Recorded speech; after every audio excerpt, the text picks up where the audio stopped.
What's up, people? Insane Bastard with you once again. I'm here with you with a new video.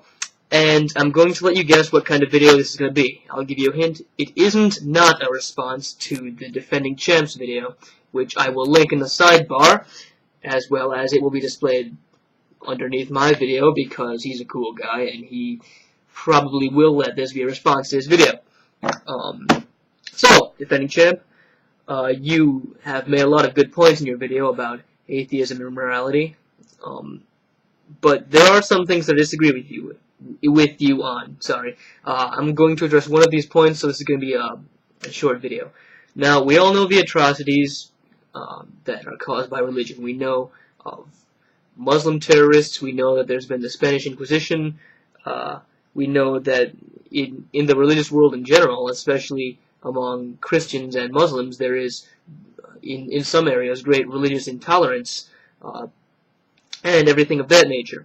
Now, of course, you're going to say, well, yeah, but religion also does a lot of good things, too. I mean, most religious people do charity work and help their fellow man and stuff like that. And so we have that. And now I'm going to tell you why I think that atheism, or at least secularism, is in fact the more moral position for the world. You see, we know that religious people, not all religious people, but there are a lot of atrocities committed in the name of religion. Note, there are no atrocities committed in the name of non-religion, i.e. atheism, but that's not the point here. The point I'm trying to say is that, yeah, religious people, some of them do charity work and stuff like that, but you'll never see a religious person trying to fight against the atrocities committed by their religion, at least not on behalf of their own religion. What I mean by that is you'll never see a Muslim protesting against terrorism because he is a Muslim.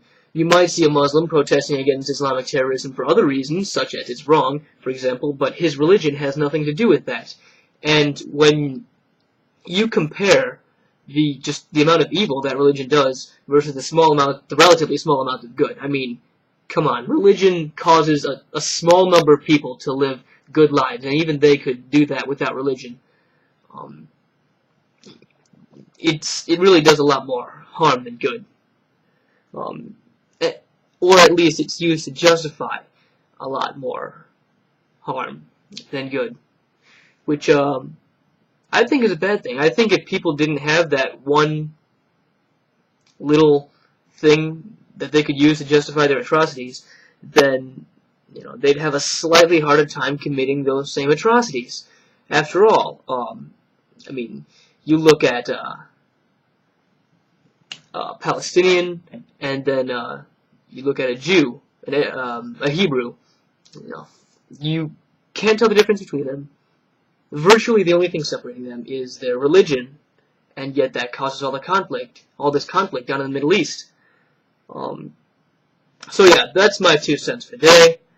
Oh yeah. I also know that you are the kind of guy who really believes that religion gives people hope.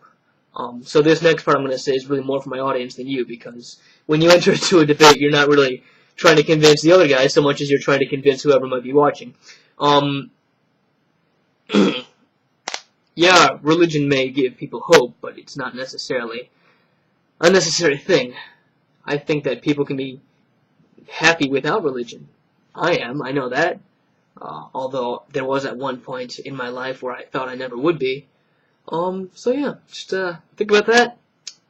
Insane Bastard. Peace out.